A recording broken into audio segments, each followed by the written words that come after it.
اور مجھے یقین ہے، میں نے آپ کو کہا تھا کہ 5 تاریخ کو سیاست بدلے گی، میرا دل گواہی دے رہا ہے کہ یہ اتحادی بھی سوچیں گے، سمجھیں گے، مشورہ کریں گے اور مشاورت کے بعد عمران خان کے ساتھ چلنے کا فیصلہ کریں گے۔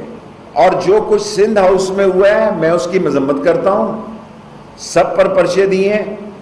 آج کے بعد سارے امپورٹنٹ جو ہاؤسز ہیں، جو لاجز ہیں، جو ایم این اے ہاؤسز ہیں، جو پارلیمنٹ ہاؤس ہے، وہ رینجرز اور ایف سی کے حوالے کر دیے گئے ہیں 2 تاریخ تک۔ بطور وزیر داخلہ میں یہ آپ کو بتانا چاہتا ہوں، اور اگر کسی کی جرت ہے، اگر کسی میں ہمت ہے، اگر کوئی مائی کا لال ہے تو آ کر بتائے اور وہ ایسی کانفرنس میں مداخلت کر کے بتائے۔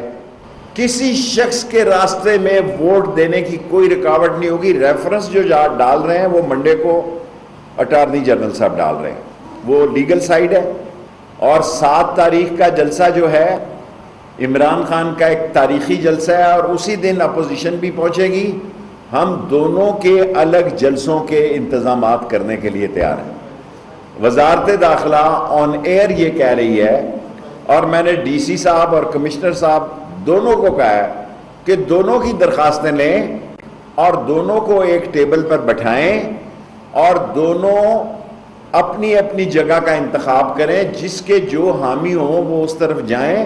اور اگر کوئی نقصان ہو گیا، اس وقت پاکستان میں جو سامراجی عناصر ہیں، جو پاکستان کی بدلتی ہوئی جو عمران خان پالیسی بدل رہا ہے، ایک انڈیپینڈنٹ فارن پالیسی لا رہا ہے، اس کے خلاف اگر کوئی سازش ہوئی، کوئی جانی اور مالی نقصان ہوا، تو میں ان لیڈروں کے خلاف آئینی اور قانونی پرچہ دوں گا۔